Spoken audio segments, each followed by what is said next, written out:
mobil, lalu nanti ada soal-soal untuk ujian SIM.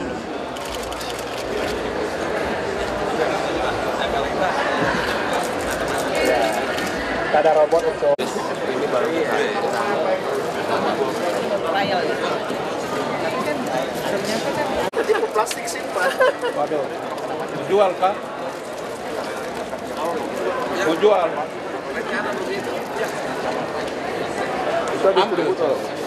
Ambil dan makan ya.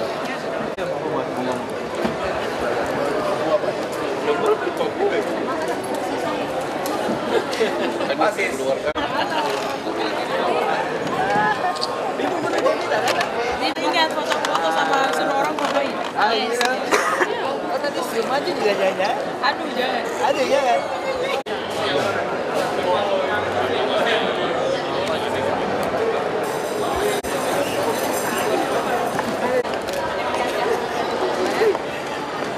Baik. Langsung lihat dulu, ini motor bisa bahan bakar. Salam. Iya. Ibu, good morning. Tinggal diperbaiki saja. Iya. Tidak kelihatan begini. Kelihatan ini, Pak. Kelihatan ini. Dibuatkan Nanti tangki. masuk sini Pak. Regulator kalau keluar saja, Pak. Nggak mungkin kembali. Jadi regulator ini hanya satu arah. Dia nggak mungkin balik.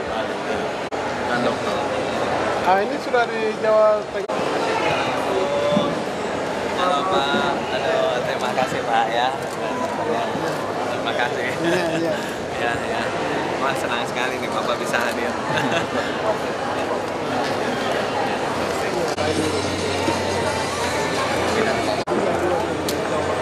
Oh.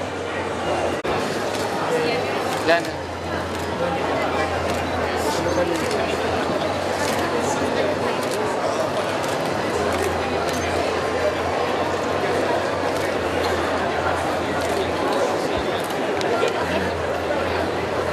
Jadi kalau kita ini buah merah drama untuk sayur dan makan, terus dia punya ini dagingnya, itu makan. Ya, jadi tapi lulur juga. omega 3, omega 6, sama ini Pak, beta karoten sama vitamin E.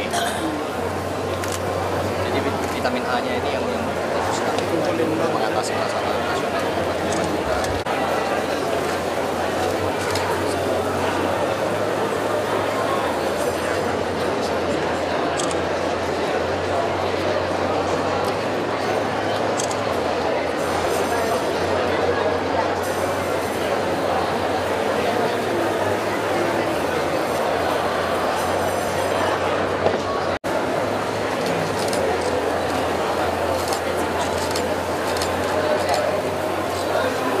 Udah cukup ya. Terima kasih ya. Satu kali lagi Pak.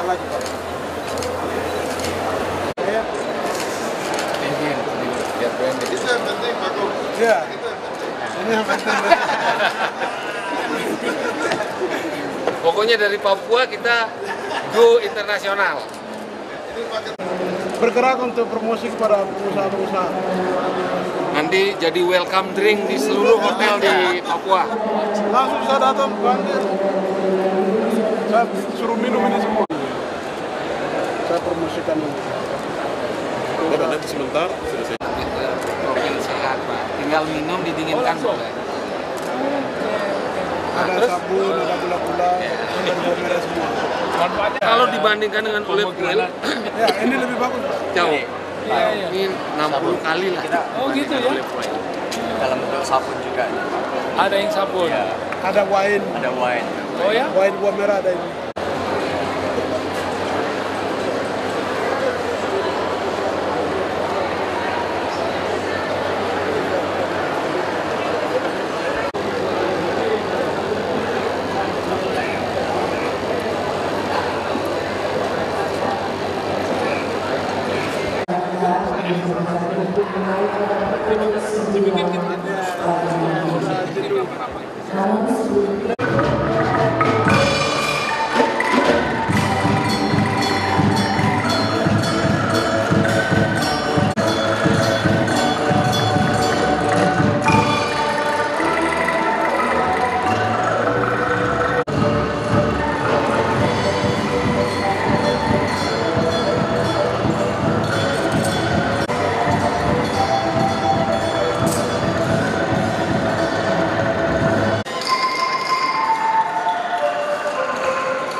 Kebangsaan Indonesia Raya, nyanyikan bersama.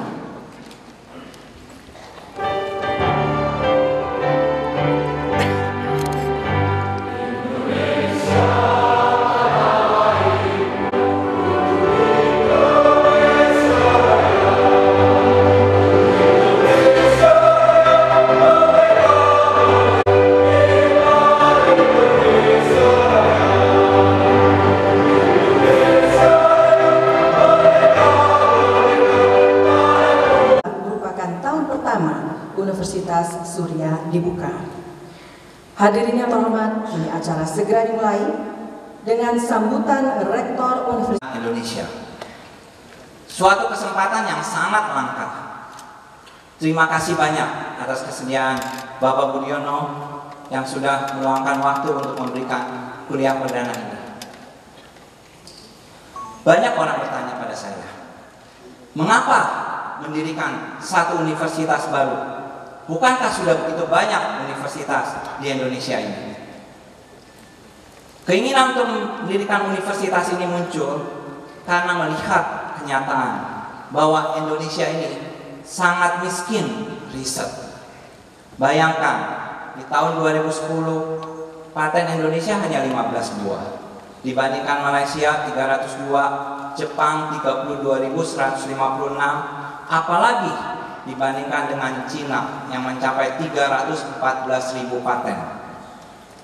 Kalau Indonesia ingin menjadi negara yang jaya, mandiri, adil, makmur, sehat, aman di tahun 2030 atau menjadi negara superpower di tahun 2045, yaitu ketika Indonesia merdeka 100 tahun, tidak ada cara lain. Riset di berbagai bidang harus digenjot.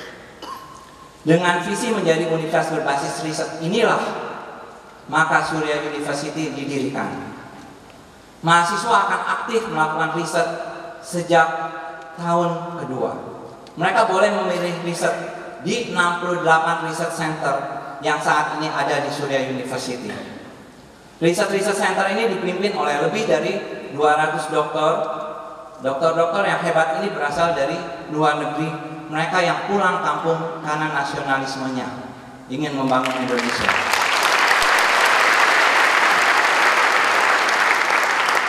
Penelitian di dalam riset center di Surya University ini akan banyak difokuskan untuk membantu memberikan solusi bagi masalah-masalah bangsa seperti energi, kemiskinan, lingkungan, kewirausahaan, dan ketertinggalan teknologi. Misalnya, riset yang dilakukan oleh Center for Beverage dan Center for Technopreneurship. Kedua center ini sedang bekerja sama dengan Pemda Papua untuk melatih orang-orang Papua menjadi entrepreneur. Produk pertamanya adalah pengolahan buah merah menjadi minuman kesehatan, anggur, permen, sabun, dan sebagainya. Ternyata buah merah ini sangat tinggi kadar vitamin A, cocok untuk Papua dan daerah lain di Indonesia. Ini mengurangi ketergantungan vitamin A dari luar negeri. Juga mengandung omega 3, omega 6, omega 9 yang sangat baik untuk perkembangan otak. Terima kasih kepada Bapak Gubernur Papua, Pak Lukas NMB yang menangkap ide ini dan sekarang sedang mengerahkan secara besar-besaran program ini di berbagai kabupaten di Papua. Center-center lain ada yang fokus pada penanganan penyakit tropis, pengolahan limbah, pengolahan air bersih, pengembangan berbagai energi terbarukan, bahkan ada center yang fokus pada teknologi terdepan dalam bidang IT, bioteknologi, transportasi seperti mobil terbang, hovercraft, dan sebagainya. Kita bisa menyaksikan hasil ini dari beberapa center di ruang pameran nanti. Kami percaya dengan sumber daya alam yang melimpah, bonus demografi di mana angkatan kerja kita demikian besar dalam 10-30 tahun mendatang, SDM yang bagus, ekonomi yang terus membaik, kembalinya ilmuwan Indonesia dari luar negeri, Indonesia yang jaya, mandiri, adil, aman, makmur, sejahtera, sehat dan aman bukan hal yang mustahil. Asalkan riset-riset di Indonesia bisa dilaksanakan dengan baik. Surya University diharapkan dapat menjadi motor penggerak riset-riset di Indonesia ini yang akan menunjang program pemerintah dalam mempercepat pembangunan seperti program MP3E dan sebagainya. Bapak Ibu, Sivitas Akademika Surya University, jalan masih panjang. Namun kita sudah melangkah dan kita tidak akan berhenti sampai Indonesia Jaya terwujud.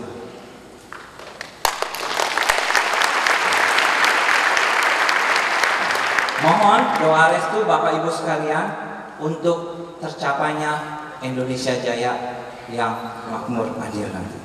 Akhir kata saya ucapkan selamat kepada para hadirin dalam mengikuti kuliah perdana dari Wapres kita ini. Tak lupa kami ucapkan terima kasih kepada partner, sponsor, donor, dan panitia yang telah bekerja keras dalam menyelenggarakan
tidak akan terlupakan sepanjang hayat. Kebetulan cinta pertama saya adalah bidang pendidikan. Jadi waktu saya menerima undangan dari Pak Yohanes untuk ikut meramaikan kuliah perdana ini, saya tidak bisa menolak.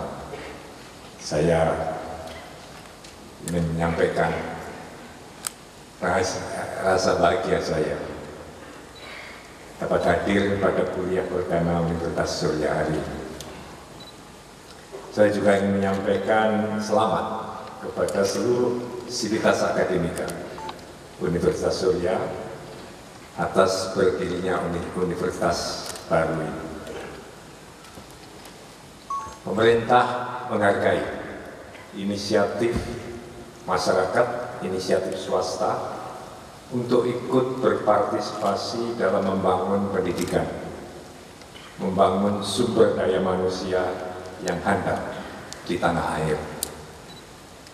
Dan tidak bisa tidak, tugas besar itu harus dipikul bersama, harus di-share antara negara dan masyarakat.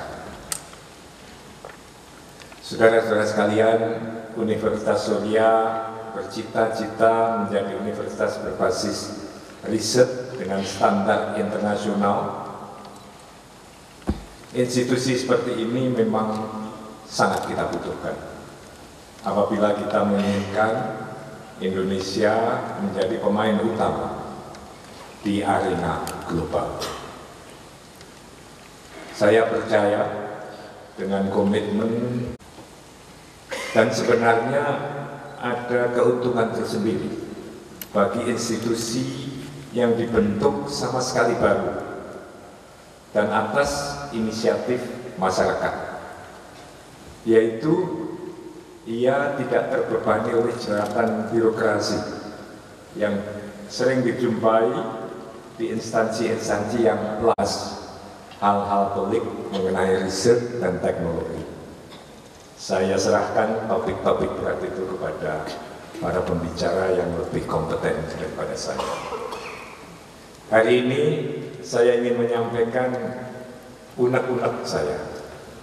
Mengerti unek-unek itu di Jawa Tengah namanya apa yang mengganjal di hati.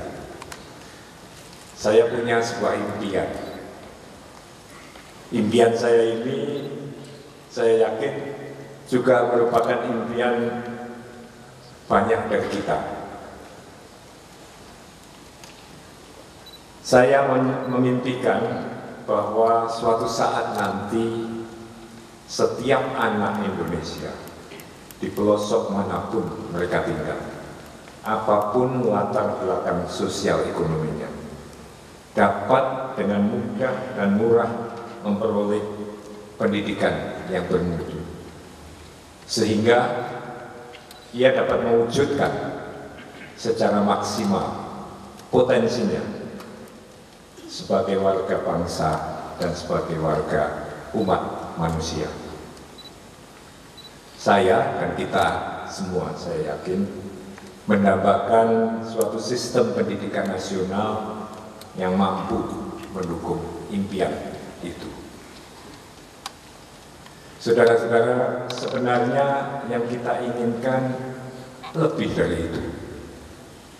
Yang kita dambakan adalah apa yang dapat kita sebut sebagai sebuah sistem pencerdasan bangsa yang membuka kesempatan bagi setiap warga negara setiap saat sepanjang hidupnya untuk mengupgrade dirinya, untuk mengaktualisasi potensi dan bakatnya.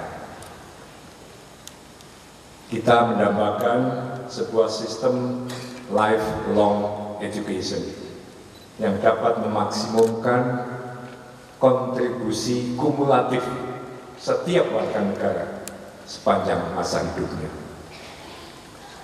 Bayangkan betapa majunya bangsa ini bila setiap warga negaranya dapat mewujudkan potensi maksimalnya seperti itu.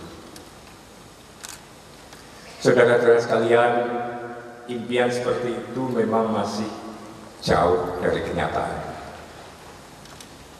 Meskipun akhir-akhir ini sudah banyak kemajuan, namun kita menyadari bahwa masih banyak anak-anak kita yang belum mendapatkan akses yang memadai pada pendidikan, terutama apabila diukur dari kuantitas dan kualitas layanan pendidikan yang mereka butuhkan untuk mengembangkan secara penuh potensi mereka.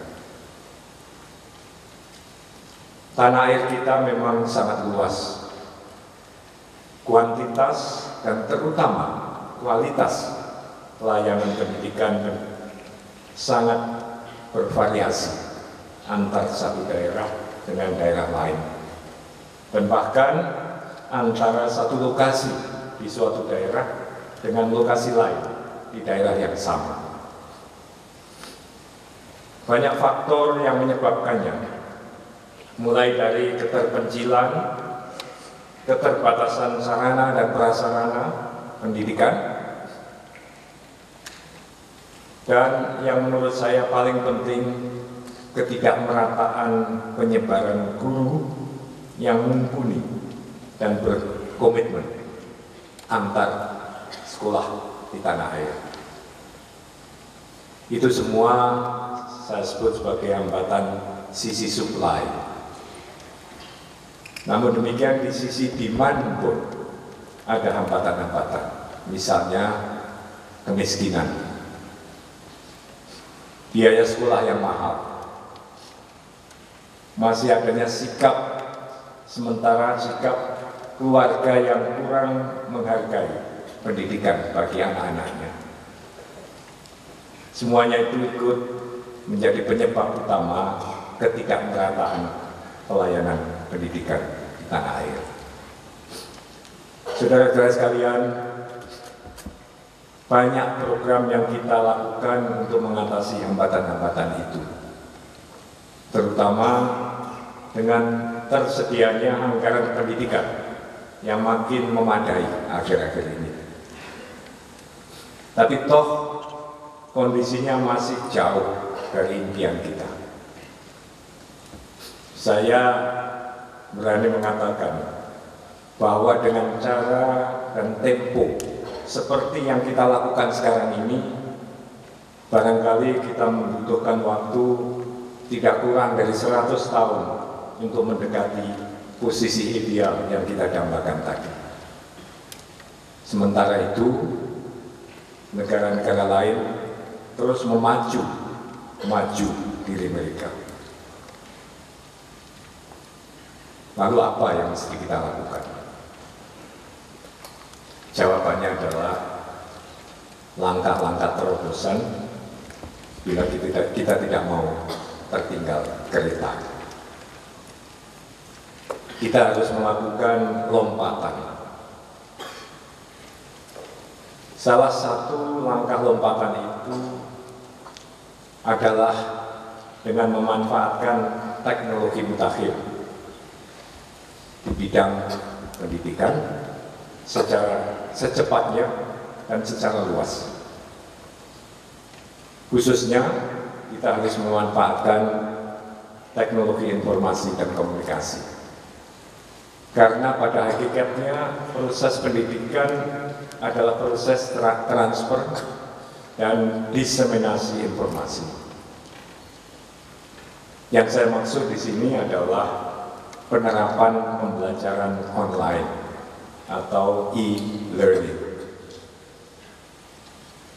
E-learning apabila didesain dengan baik akan dapat menjawab sebagian besar dari hambatan-hambatan yang saya sebut tadi. Dan dengan itu, pemerataan pendidikan dapat kita percepat. Sistem e-learning yang berskala nasional perlu segera kita bangun. Sistem itu pada prinsipnya dapat kita terapkan pada semua jenjang pendidikan, mulai dari sekolah dasar sampai dengan perguruan tinggi. Tapi kali ini marilah kita ambil contoh penerapannya pada perguruan tinggi. Saudara-saudara sekalian, bayangkan mahasiswa dimanapun di tanah air dan kapanpun dengan mudah dapat mengakses paket online mata kuliah yang diinginkan. Paket itu merupakan paket pengajaran yang lengkap, yang mencakup mulai dari rangkaian kuliah selama 1 semester yang dibawakan oleh dosen, instruktur di bidang itu yang terbaik di tanah air.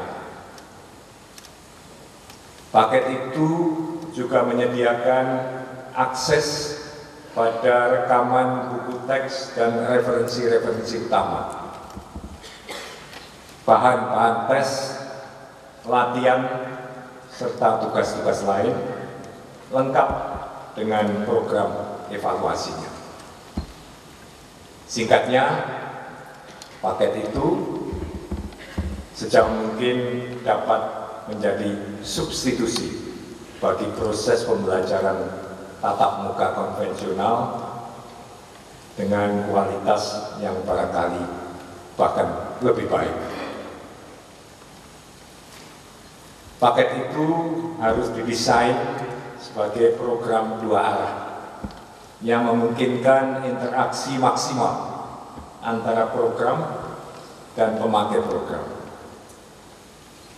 Dalam sistem e-learning yang lebih maju, saya baca juga dimungkinkan interaksi dan komunikasi real time antara instruktur dengan mahasiswa dan antara para mahasiswa pengguna paket itu sendiri.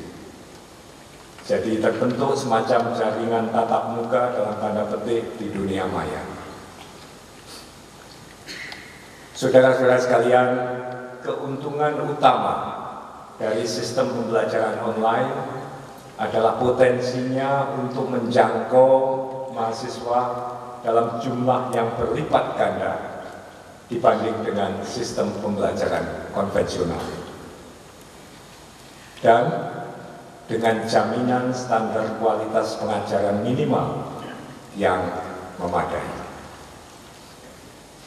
Pada skala besar, biaya per mahasiswa akan sangat rendah. Dan ini tentu akan membantu terbukanya akses yang makin lebar bagi mereka yang sebelumnya tidak dapat mengenyam pendidikan tinggi. Saudara-saudara sekalian, teknologi yang sekarang tersedia memungkinkan pendidikan bermutu dengan biaya murah dan sangat fleksibel, bebas dari hambatan waktu dan geografi. Sebuah self-directed e-learning memungkinkan siswa belajar secara mandiri dengan irama yang pas bagi masing-masing. Dan ada satu keuntungan penting lagi, yaitu sistem ini memungkinkan lifelong learning bagi semua, seperti yang kita gambarkan tadi. Dalam konteks pendidikan tinggi di tanah air, penerapan sistem pembelajaran online juga memungkinkan kita dalam waktu cepat mengurangi salah satu masalah besar dalam pendidikan tinggi kita, yaitu disparitas kualitas pendidikan yang sangat menyolok di antara sekitar 3.000 lebih perguruan tinggi yang ada sekarang di tanah air. Ya, kita akan dapat mengurangi risiko beredarnya uang palsu tadi. Saudara-saudara sekalian, apa yang harus kita persiapkan untuk menerapkan e-learning secara nasional? Pertama, harus ada infrastruktur informasi dan komunikasi yang ada. Infrastruktur yang ada sekarang agar dapat menjangkau seluruh pelosok tanah air memang perlu di-upgrade, dan ini tentu memerlukan biaya. Kedua, kita harus mengembangkan sistem softwarenya yang mampu melayani semua interaksi yang diperlukan untuk proses pembelajaran yang efektif. Saya mendengar bahwa beberapa institusi pendidikan di dalam negeri sudah mengembangkan sistem semacam ini.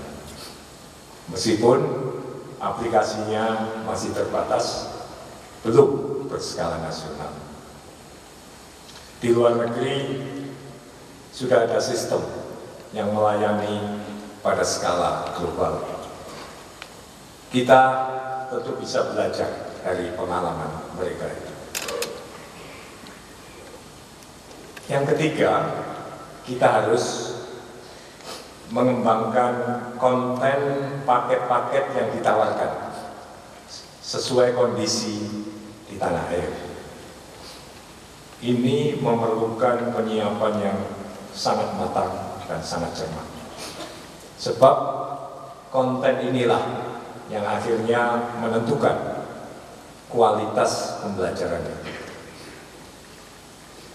Kita harus memilih instruktur dan ahli-ahli yang top untuk masing-masing bidang, untuk menyusun materinya dan kemudian menjadi narasumber online.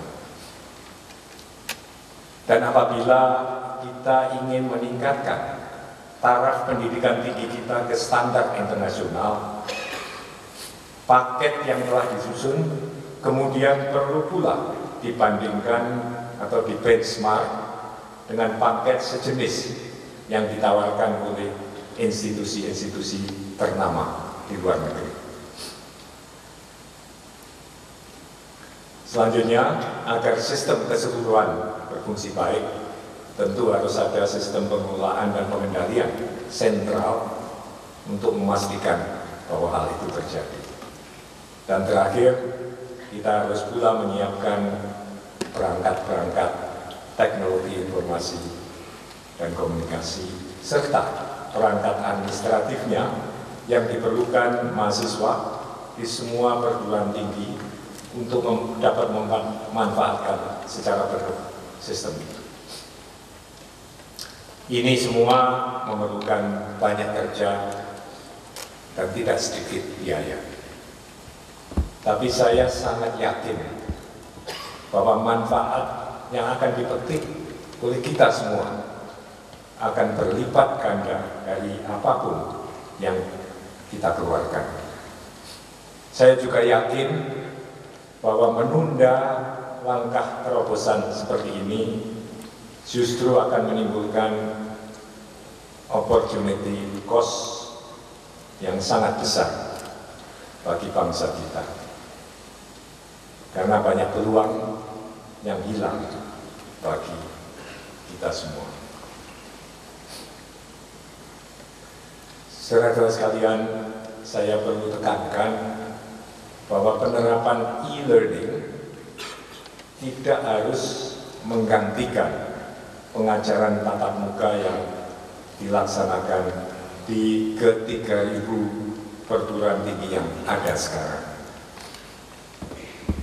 Sistem e-learning merupakan suplemen atau penguat, dan itu terutama di bidang-bidang yang dirasakan lemah di masing-masing perguruan tinggi. Tapi pada waktunya tentu pengajaran tatap muka yang nyata-nyata di bawah standar harus hilang dan diganti dengan yang lebih baik. Saya juga perlu tegaskan di sini bahwa bagi negara sebesar Indonesia tidak harus hanya ada satu sistem e-learning. Beberapa sistem bisa beroperasi bersamaan. Ruang bagi inisiatif masyarakat, inisiatif swasta terbuka luas. Tidak harus dimonopoli oleh negara. Yang penting, semua harus memenuhi standar akademis dasar yang ditentukan, dan semua harus mengikuti tata kelola yang mengacu pada best practices. Semuanya itu untuk mengawal kualitas produk pembelajaran. Saudara-saudara sekalian, demikianlah sambutan saya. Akhirnya saya sekali lagi ingin menyampaikan salam saya kepada seluruh sivitas akademika Universitas Surya. Selamat berkarya bagi bangsa. Terima kasih. Wassalamualaikum. Untuk Wakil Presiden Indonesia, Profesor Dr.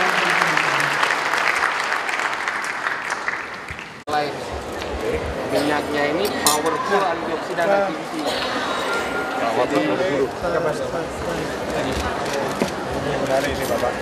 Mengandung antioksidan ini sangat tinggi, sekitar begini, liquid sama kapsul, jadi secara mutu nggak bagus. Nah, ini untuk pemenuhan sumber daya Irian. Nah, ini kearifan lokal yang profesional. Departemen Kesehatan pun menetapkan 5 langkah untuk memberantas defisit vitamin A. Kami coba siapkan dalam bentuk permen. Rp1.000 Pak, jadi kantongnya anak-anak cukup. Ini sabun Pak. Ini sabun beauty soap. Pakai ini juga. Iya. Ini kan mengandung vitamin E Pak. Jadi bagus untuk kulit. Ini prosesnya sederhana atau sudah? Sederhana. Jadi masyarakat bisa UMKM nanti kami akan ciptakan UMKM di desa-desa di ini. bagus sekali. Selamat ya. Bisa jadi produk kita di masyarakat. Dipasarkan sebaik mungkin. Ada wine lagi. Kita coba bagian dalamnya kita buat white wine, luarnya red wine, tetapi ini healthy wine. Tidak ada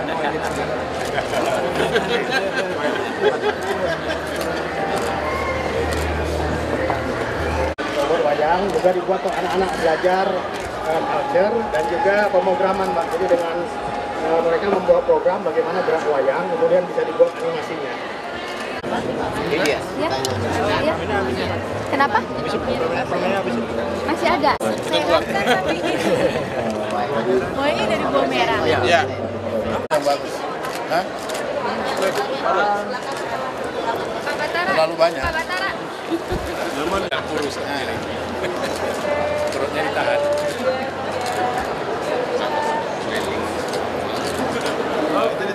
Oke.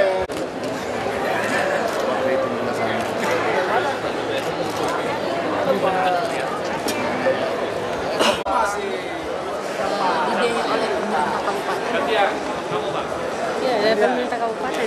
Dapat beasiswa atau beasiswa dari pemerintah kabupaten? Kabupaten Sorong Selatan. Oh, kalau Agustina Sorong Selatan, kalau ini Waropen. tadi dapat medali apa tadi? Apa waktu prestasinya kapan sampai bisa dapat medali? Dapat medalinya ya kalau yang tadi itu yang 2011 dapat medali perak matematika. Sampai sekarang masih sekolah di ini ya? Masih biaya Pemda di Maropen? Kalau saya sudah di beasiswa tidak dari Pemda lagi. Ya udah. Surya Institut. Oh, dari Surya Institut sendiri. Terus gimana kesan-kesan dari Natasha selama sekolah di Institut? Sangat senang, bersyukur bisa sekolah di sini. Bisa dapat pendidikan yang baik. Cita-citanya mau jadi apa? Jadi penemu. Masih peneliti. Ya. Kalau Agustina, cita-citanya jadi apa? Mau jadi penemu. Penemu juga. Penemu. Makasih lihat ke sini. Natalia. Sekali lagi Pak. Lihat ke sini. Kurang jauh. Iya. Itulah sebabnya saya bawa ada ketua komisi B, Pak Rindako ke depan ini dengan BUMD kita. Nah, ini menjadi hak paten kita untuk diproduksi di Papua. Berbagai jenis yang sudah kita lihat ini. Kemudian itu akan menjadi produk andalan kita untuk memenuhi kebutuhan permintaan vitamin A baik secara nasional maupun secara dunia. Karena dunia meminta kepada Indonesia untuk memenuhi kebutuhan vitamin A ini cukup besar. Nah, dan demikian ini yang menjadi penyumbang terbesar adalah dari Papua. Dari selain jenis vitamin A saja, tapi berbagai seperti jus dan apa yang lain ini ya. Dan BUMD kita menjadikan dia sebagai menerima hasil produksi masyarakat, dia tampung dan kita kirim ekspor atau impor gitu. Nah, ini yang harapan kita seperti itu, dan lebih pada kita menekankan pada jangka pendek ini meletakkan fondasi untuk menuju kebangkitan kita memulai dari sini. Ini kebangkitan dari berbagai aspek. Lalu perjalanan 5 tahun ke depan itu harus ada kemandirian untuk membangkitkan semua potensi yang kita miliki, ekonomi kita di sana, sehingga harapan kesejahteraan itu akan kita capai. Nah, oleh karena itu saya juga berjanji untuk membiayai peneliti-peneliti ini, termasuk kemarin kita sudah meminta kepada Freeport untuk penelitian-penelitian lebih lanjut harus dilakukan oleh dibiayai oleh Freeport pemerintah daerah. Nah, ini baru bawang merah, belum berbagai jenis bahan baku kita yang ada di Papua yang jumlah besar itu belum banyak yang ditemukan, diteliti. Nah, ini harapan saya supaya ini menjadi kebutuhan di daerah dipenuhi, kebutuhan masyarakat kita penuhi, pendapatan rakyat kita akan naik dengan bisa melakukan kegiatan usaha-usaha produktif yang dapat menghasilkan uang dan menjadi intinya untuk memenuhi kesejahteraan, peningkatan kesejahteraan masyarakat begitu. Secara tradisional orang Papua tidak pernah ada kebiasaan untuk memanfaatkan ini. Tapi itu kan penelitian dari luar. Justru yang biasa dipakai dari turun-temurun dari masyarakat kita dari dulu tanpa ada suatu penelitian jumlah yang banyak. Itu yang belum diteliti, oleh karena itu kita minta para peneliti untuk kita akan gubernur dan teman-teman di Papua semua akan kita bicara ini. Yang perlu diteliti adalah ini sehingga bisa ini, karena barang yang tidak pernah dilakukan seperti sarang semut oleh masyarakat kita sudah mereka bisa ini. Sedangkan di sana banyak seperti ada kelapa hutan, terus ada tumbuhan untuk penyakit, banyak lah itu yang banyak sudah dilakukan oleh masyarakat kita secara tradisional. Ini yang akan kita merekomendasikan untuk diteliti lebih jauh, digunakan sebesar-besarnya pemanfaatan untuk kepentingan masyarakat Papua, terutama dalam rangka meningkatkan pendapatan mereka dan juga menjual kepada produk ini dijual kepada menjadi brand Papua untuk bisa diandalkan, ada unggulan-unggulan Papua, produk yang menjadi produk nasional begitu. Ini yang kita dorong begitu. Terkait dengan kerjasama pemerintah kabupaten sudah melakukan kerjasama pendidikan ya, terutama kirim anak-anak baik di Institut Surya maupun ini kan universitas juga baru berdiri ini. Ini baru berdiri universitas di 2012 kan, jadi belum ada kerjasama secara ini dengan pemerintah provinsi, belum ada. Yang ada dengan pemerintah kabupaten kota untuk mengirim anak-anak mereka untuk kuliah di sini. Gitu. Oke. Terutama di bidang riset ini.